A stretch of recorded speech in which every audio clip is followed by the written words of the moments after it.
When delivery girl Sophia knocked on apartment 3B, she expected a simple pizza handoff.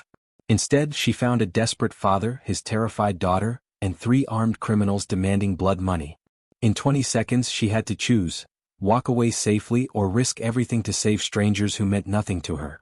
Before watching full story, comment below from where you watching. Also like and subscribe for more stories. The rain hammered against the cracked windows of Marcus Thompson's small apartment like angry fists demanding entry. Inside, 7-year-old Emma sat at their rickety kitchen table, carefully coloring in a worn coloring book with crayons that had seen better days. Her father watched her from across the room, his heart heavy with the weight of unpaid bills scattered across the counter. "Daddy, are we going to have to move again?"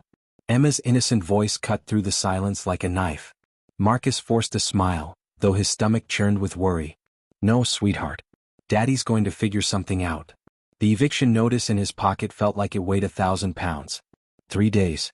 That's all they had left. At 32, Marcus had already lived several lifetimes of struggle. His wife Sarah had died in a car accident 2 years ago, leaving him to raise Emma alone on his meager income from 2 part-time jobs. The medical bills from Sarah's final days had drained their savings, and since then, it had been a constant battle to keep their heads above water. "I'm hungry, Daddy," Emma whispered, her crayon hovering over the page. Marcus opened the nearly empty refrigerator and found the last slice of bread and a small jar of peanut butter. "How about a peanut butter sandwich, Princess?" Emma's face lit up as if he had offered her a feast. "Yes, please." As Marcus prepared the meager meal, his phone buzzed with another text from his landlord: "Pay by Friday or you're out. No exceptions." He deleted the message quickly, hoping Emma hadn't seen his worried expression. The apartment was cold. The heating had been shut off weeks ago, and they had been getting by with extra blankets and warm clothes. Marcus worked nights at a warehouse and mornings at a coffee shop, but it still wasn't enough. Every month they fell further behind. "Daddy, why do other kids have nicer things than us?" Emma asked suddenly, her innocent question hitting Marcus like a physical blow. Because sometimes life is unfair, Princess. But we have something more important than nice things." "What's that?" "We have each other." Emma smiled and returned to her coloring, satisfied with his answer. Marcus wished he could be as easily comforted. 21-year-old Sofia Martinez had been delivering food for 3 different apps since dawn, racing through the rain-soaked streets on her beat-up motorcycle. Every dollar mattered. Her younger brother Miguel needed surgery for his heart condition, and the medical bills were mounting faster than she could earn money. Sofia had dropped out of college 2 years ago when their parents died in a factory accident, leaving her as Miguel's sole guardian. She worked 18 hours a day, 7 days a week, with a determination that would have impressed military generals. Her hands were permanently stained with grease from her motorcycle, her body ached constantly, but she never complained. "Just a few more deliveries," she whispered to herself as she checked her phone for the next order. The rain had made traffic terrible and she was already running behind schedule. Late deliveries meant bad ratings and bad ratings meant fewer orders. Miguel had been in the hospital again last week. His condition was worsening, and the doctor said the surgery couldn't wait much longer. $25,000. That's what they needed, and Sofia had saved only $8,000 after 2 years of non-stop work. As she pulled up to the apartment complex on Maple Street, her phone showed the order details: 1 large pizza, extra cheese. Apartment 3B. Customer note: "Please knock softly, little one is sleeping." Sofia carefully balanced the hot pizza box as she climbed the stairs, her yellow delivery jacket dripping rainwater with each step. The hallway was dimly lit, and she could hear muffled conversations from behind various doors: families having dinner, children laughing, normal life happening all around her. She had delivered to thousands of addresses over the past 2 years, but something felt different about this building. Maybe it was the way the walls seemed to lean inward, or the flickering fluorescent light that cast strange shadows. She shook off the feeling and knocked gently on 3B. Marcus opened the door to find a young woman in a yellow delivery jacket, her dark hair plastered to her face from the rain, holding a steaming pizza box. Her eyes were kind but tired, the eyes of someone who worked too hard for too little. "I'm sorry," he said softly, "but we didn't order any pizza. There must be a mistake." Sofia checked her phone again, frowning. 3B Maple Street Apartments? The order was paid for online. "That's us, but we really didn't order anything. I wish we had the money for pizza," Marcus added with a sad smile that made Sofia's heart ache. She had seen that look before in her own mirror, when she counted her meager savings and realized it still wasn't enough. Maybe someone ordered it as a surprise? Sophia suggested hopefully. She didn't want to take the pizza back to the restaurant. They would blame her for the mix-up and she couldn't afford to lose this job. Before Marcus could respond, heavy footsteps echoed in the stairwell. 3 men in dark clothes appeared at the top of the stairs, their faces hard and threatening. The temperature in the hallway seemed to drop 10 degrees. Well, the leader sneered, a scar running down his left cheek like a jagged lightning bolt. If it isn't Marcus Thompson. Marcus felt his blood turn to ice. Jake Morrison, a loan shark he had borrowed money from 6 months ago when Emma was sick and needed medicine. He had been avoiding Jake's calls, hoping to find a solution, praying for more time. Jake, I told you I need more time. I'm working on getting the money. Time's up, Marcus. You owe me $15,000 and I'm here to collect. Jake's 2 companions flanked him, their intentions clear. One cracked his knuckles menacingly. Sophia stood frozen, caught in the middle of something she didn't understand but recognized as dangerous. She had grown up in a rough neighborhood and knew the look of predators when she saw it. Please, Marcus stepped in front of Emma's bedroom door, his voice shaking. My daughter is sleeping. Can we take this outside? Jake laughed coldly. Your daughter? Perfect. Maybe she can help motivate you to pay up. The pizza box slipped from Sophia's hands, hitting the floor with a wet thud. No. Marcus moved instinctively to block Jake's path to Emma's room. Leave her out of this. She's just a child. Jake pulled out a gun, the metal gleaming dully in the flickering hallway light. He pointed it at Marcus's chest with casual cruelty. You should have thought about your daughter before you decided to steal from me. I didn't steal anything. I borrowed money for my daughter's medicine when she had pneumonia, and I've been trying to pay you back. I've given you $4,000 already. With what? Your poverty wages from flipping burgers. Jake spat. I want my money now or I'm taking the girl as collateral. She's pretty. I know people who would pay good money for a pretty little girl. The threat hung in the air like poison gas. Marcus felt something break inside him, not fear but rage. Pure, protective rage that burned away everything else. Sophia had heard enough. Growing up in a rough neighborhood had taught her to recognize real evil when she saw it, and this man wasn't just a creditor, he was a monster who would hurt a child to get what he wanted. She thought of Miguel, alone in their apartment, trusting her to come home safely. She thought of all the times strangers had walked past her when she needed help. Not today. Not this time. Hey, she called out, stepping forward despite every instinct screaming at her to run. Leave them alone. I'm calling the police. Jake turned the gun toward Sophia, his smile cruel and confident. Mind your own business, delivery girl, unless you want to end up like your boyfriend here. She's not involved in this, Marcus pleaded, his heart pounding as he realized this innocent young woman was now in danger because of his mistakes. Let her go. This is between us. But Sophia had already made her choice. She had spent 2 years protecting Miguel, working herself to exhaustion to keep him safe and healthy. She recognized the same desperate love in Marcus's eyes, a parent's love that would sacrifice everything for their child. The fire extinguisher hung on the wall just 3 feet away. You want to threaten children? Sophia said, her voice steady despite her racing heart. Let's see how tough you are against someone who can fight back. She grabbed the fire extinguisher and sprayed it directly at Jake's face. Chaos erupted in the narrow hallway. Jake cursed and stumbled backward, temporarily blinded by the chemical foam. His gun hand wavered as he clawed at his eyes with his free hand. Get him, he screamed to his companions. The 2 men rushed forward like charging bulls. Sophia swung the heavy fire extinguisher like a baseball bat, catching the first one square in the shoulder with a sickening crack. He went down hard, clutching his arm and howling in pain. The second man grabbed for the fire extinguisher, and Sophia found herself in a desperate tug-of-war. Behind them, Jake was recovering, wiping the foam from his eyes and raising his gun again. Run! Sophia shouted to Marcus. Get your daughter and run. But Marcus couldn't abandon her. This brave young woman had risked everything to protect them, people she had never met before tonight. As Jake's vision cleared and he took aim, Marcus saw the future in slow motion. The gun firing, Sophia falling, Emma losing the person who had tried to save them. He couldn't let it happen. As Jake pulled the trigger, Marcus threw himself between the weapon and Sophia with every ounce of strength in his body. The gunshot was deafeningly loud in the confined space, echoing off the walls like thunder. Marcus felt the bullet tear through his chest, a white-hot pain that sent him crashing to the floor. Blood immediately began spreading across his shirt, warm and sticky. Sophia screamed, dropping to her knees beside him as Jake and his men fled, their footsteps echoing down the stairwell like retreating demons. "Daddy?" Emma's terrified voice came from the doorway. The little girl had awakened to the sound of the gunshot and now stood frozen in horror, watching her father bleeding on the hallway floor. Sophia pressed her hands against Marcus's chest wound, trying to stop the bleeding. His blood seeped between her fingers, hot and desperate. "Stay with me," she whispered urgently. "Stay with me for Emma." Marcus's eyes found his daughter's face, memorizing every detail as if it might be the last time. "I'm sorry, baby girl," he whispered through bloody lips. "Daddy tried to protect you." Sirens wailed in the distance. Someone had called 911.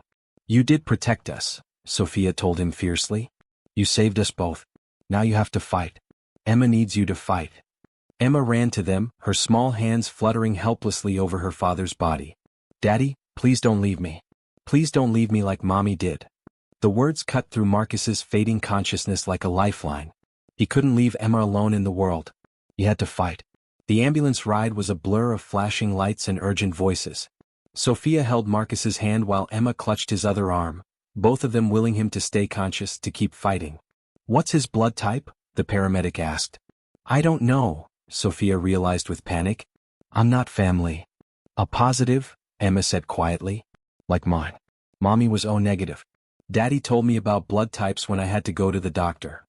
At the hospital, Sophia found herself thrust into decisions no stranger should have to make. Marcus was unconscious, Emma was a minor, and there was no other family to contact. "Are you his next of kin?" the admissions nurse asked. Sophia looked down at Emma, who was still covered in her father's blood, and made a decision that would change everything. "Yes, I'm his fiancée. This is my daughter." The lie came easily because it felt true. In the space of 20 minutes, these people had become more important to her than her own safety. Dr. Peterson, the trauma surgeon, was brutally honest about Marcus's condition. The bullet missed his heart by less than 2 inches, but it punctured his left lung and caused significant internal bleeding. "We're taking him into surgery immediately." "Is he going to die?" Emma asked with the directness that only children possess. Dr. Peterson knelt down to Emma's level. "Your daddy is very strong and we're going to do everything we can to help him. But I need you to be brave, okay?" Emma nodded solemnly. "I'm always brave for Daddy." The surgery took 6 hours. Sophia called in sick to all 3 delivery apps, knowing she might lose the jobs but not caring. She called her neighbor Mrs. Rodriguez to check on Miguel and explained she wouldn't be home. "There's been an emergency," she said simply. "I'll explain everything later." Emma fell asleep curled up in the uncomfortable waiting room chair, and Sophia covered her with her own jacket. As the hours passed, she found herself praying to saints she hadn't spoken to since her parents' funeral. When Dr. Peterson finally emerged, his scrubs were stained with blood and his expression was cautiously optimistic. "He made it through surgery," he announced. "The next 24 hours will be critical, but he's stable. He's going to have a long recovery, but he should make a full recovery." Sophia burst into tears, 2 days' worth of fear and adrenaline finally overwhelming her. Sophia had dozed fitfully in the waiting room chair when a gentle voice woke her. "Excuse me." She opened her eyes to find a distinguished man in his 50s standing nearby. He was impeccably dressed in an expensive suit, with silver hair and kind eyes that seemed to see everything.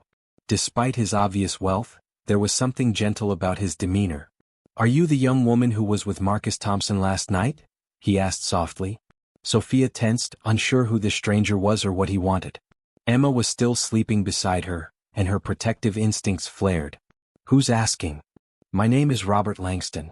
I heard about what happened, and I wanted to meet the person who risked her life to help a stranger." The name was familiar.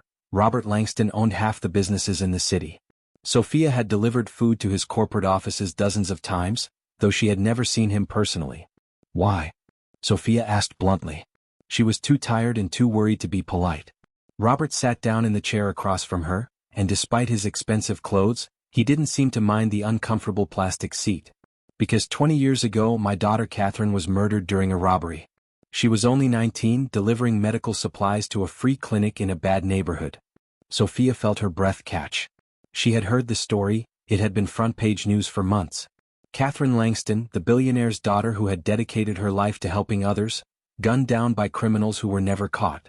3 men attacked her, Robert continued, his voice steady but filled with old pain. When she tried to fight back, they shot her. She died alone in an alley and no one came to help her. Emma stirred in her sleep, and Sophia gently smoothed her hair. Last night when I heard about what you did, how you put yourself in danger to protect a father and his child, it reminded me of Catherine. She would have done exactly the same thing. I'm not a hero, Sophia said quietly. I couldn't let them hurt a child. That's exactly what makes you a hero, Robert replied. Heroes don't think about being heroic. They just do what's right even when it's dangerous. I want to help, Robert said simply. You, Marcus, Emma, all of you deserve better than what life has handed you. Sophia was immediately suspicious. In her experience, rich people didn't help poor people without expecting something in return. What do you want from us? Robert's smile was sad and understanding. Nothing. Absolutely nothing. But I'd like to offer you something. He pulled out a business card and handed it to Sophia. It was heavy cardstock with elegant printing. Langston Restaurant Group, Robert Langston, CEO. I own a chain of restaurants throughout the state. I'm offering you a management position, full salary, benefits, health insurance that will cover your brother's medical needs. Sophia stared at the card as if it might disappear. I don't have management experience. I'm a college dropout who delivers food. You have something more valuable than experience. You have character. You make life or death decisions under pressure and you choose to protect others. That's the kind of person I want running my businesses. And Marcus? Sophia asked, thinking of the man who had taken a bullet for her. When he recovers, he'll have the same offer. His medical bills will be covered entirely. I've already spoken to the hospital. Emma will have a college fund waiting for her, and they'll never have to worry about eviction notices or empty refrigerators again. Sophia felt tears streaming down her cheeks. Why? Why are you doing this for strangers? Robert's voice became very quiet. Because 20 years ago my daughter died alone in an alley and no one helped her. Last night you made sure Marcus didn't die alone. You protected his daughter. You gave them what no one could give Catherine, a guardian angel. But we're nobody special. We're just poor people who got caught up in something terrible. You're wrong, Robert said firmly. You're the most special people I've ever met. You proved that heroism still exists, that good people will risk everything for strangers. You gave me something I thought I'd lost forever. What's that? Hope. Marcus woke up 4 days later to find Emma and Sophia sleeping in chairs beside his hospital bed. For a moment he thought he was dreaming. The last thing he remembered was the gunshot and the terrible pain in his chest. But the pain was still there, duller now but persistent, and the beeping machines around him confirmed this was real.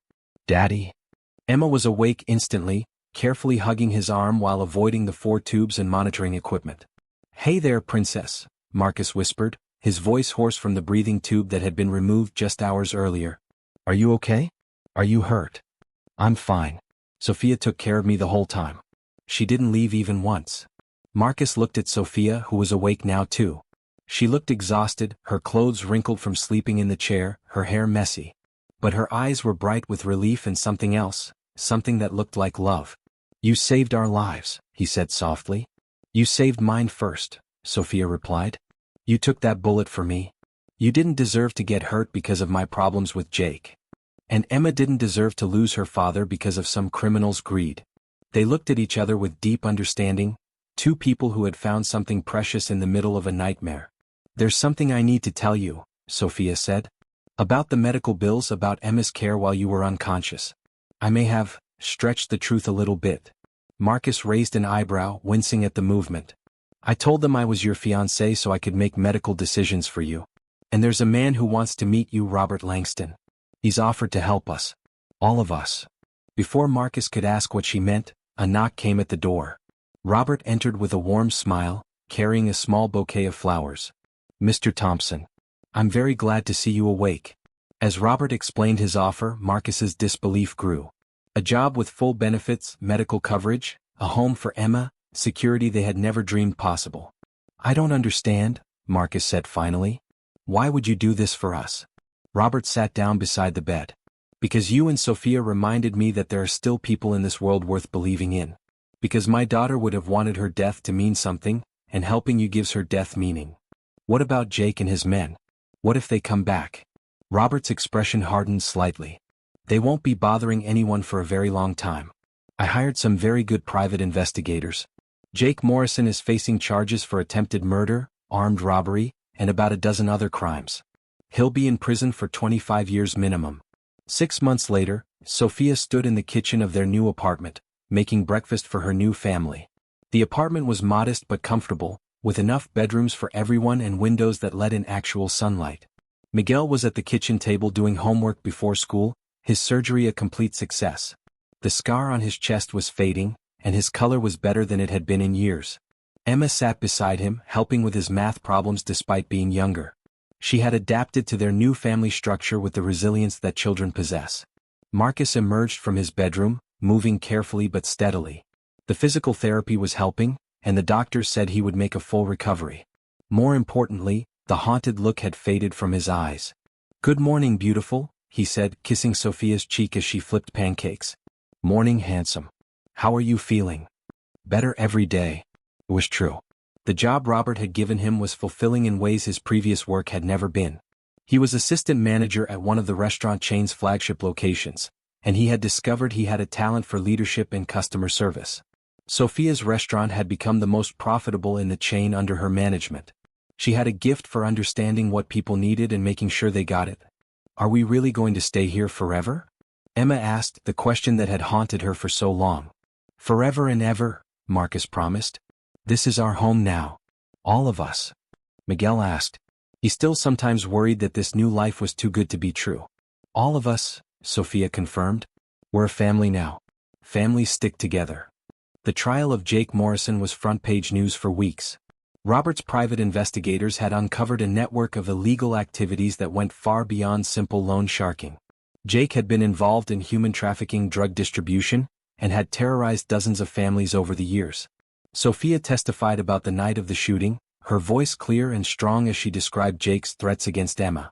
Marcus testified from a wheelchair, his words measured and powerful as he explained why he had borrowed the money and how Jake had escalated the situation. Emma didn't have to testify, but she sat in the courtroom every day, holding Sophia's hand and showing the jury exactly what Jake had threatened to harm. When the guilty verdict was read, Jake showed no remorse. He stared at Marcus and Sophia with pure hatred, but they were no longer afraid. Justice had been served and they were surrounded by people who would protect them. Jake Morrison was sentenced to 25 years in prison without possibility of parole. His two associates received 15 years each. After the sentencing, Robert invited the family to dinner at his estate. As they sat around his massive dining room table, Emma asked the question that had been on everyone's mind. "Mr. Robert, do you miss your daughter?" Robert was quiet for a long moment. "Every day, sweetheart. But you know what? She would have loved all of you. She would have been so proud of your daddy and Sophia for being brave, and she would have loved teaching you and Miguel new things. Do you think she can see us?" Emma asked with the innocent wisdom of childhood. "I think she can," Robert replied. "And I think she's very happy that her daddy found a new family to love." 2 years after the shooting, Sophia and Marcus stood together in Robert's garden, surrounded by the people who had become their chosen family. It was their wedding day and everything was perfect. Emma was the flower girl, scattering rose petals with serious concentration and obvious pride. She wore a beautiful white dress that Robert had insisted on buying, and her smile could have powered the entire city. Miguel walked Sophia down the aisle, proud and protective as he gave his sister away to the man who had proven his love by taking a bullet for her. He wore his first real suit and stood straighter than Sophia had ever seen him. Robert officiated the ceremony, having gotten ordained online specifically for this purpose. His voice was thick with emotion as he spoke about love, family, and second chances. "Marriage isn't just about two people finding each other," he said to the small gathering of friends and restaurant employees. "It's about creating something larger than yourselves." Sophia and Marcus have already done that. They've created a family built on love, sacrifice, and the kind of courage that changes the world. As Sophia and Marcus kissed, Emma cheered loudly and Miguel applauded. Robert watched with tears in his eyes, thinking of Catherine and how proud she would have been of this moment.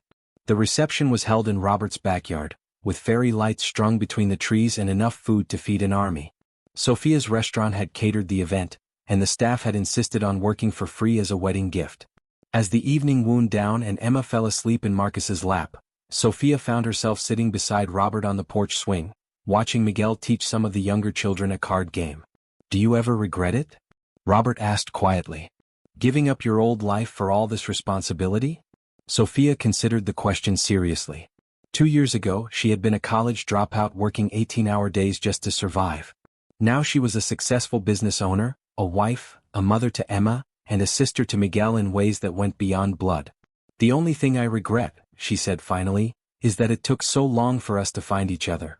5 years after their wedding, Sophia stood in the community center she and Marcus had opened with Robert's help, watching as children from the neighborhood ate free meals and got help with their homework. Emma, now 15, was reading to a group of younger children, her voice confident and kind. The community center had grown beyond their wildest dreams.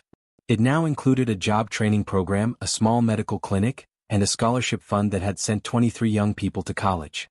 Marcus worked with teenagers, teaching them job skills and helping them stay out of trouble.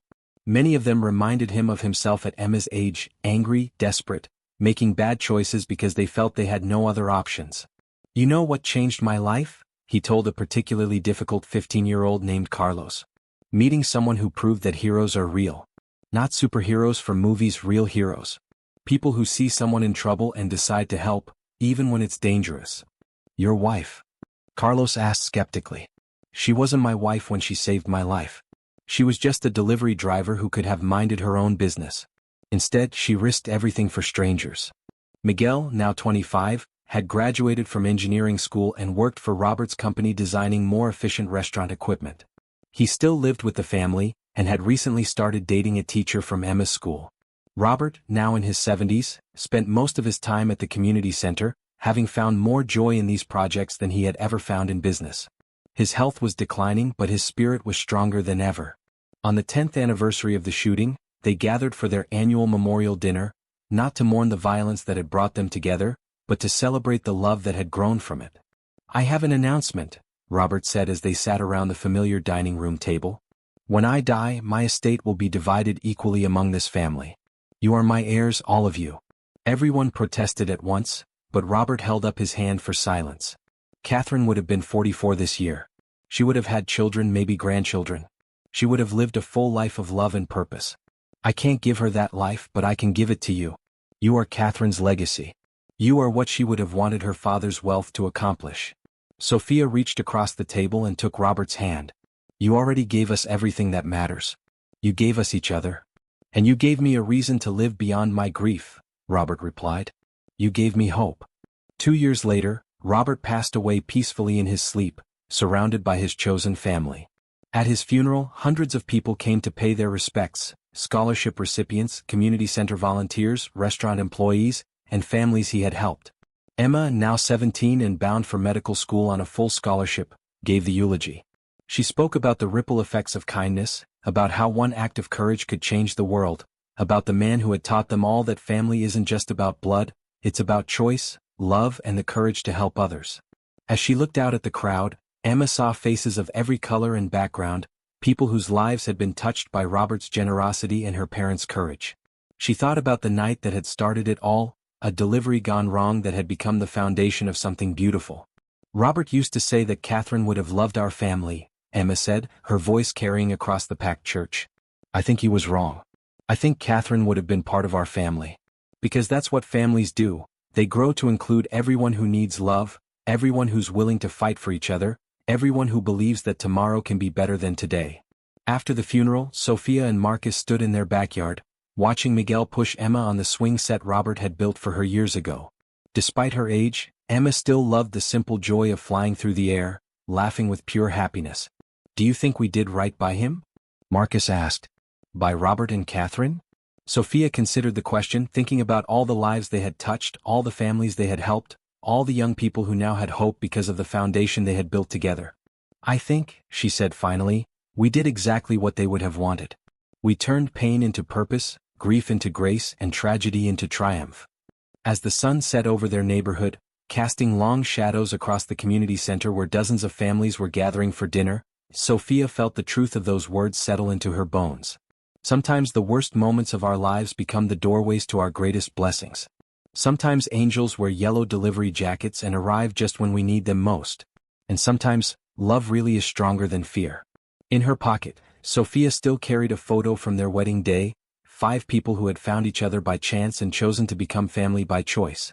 5 people who had proven that no matter how dark the night might be, morning always comes. And sometimes it comes with miracles.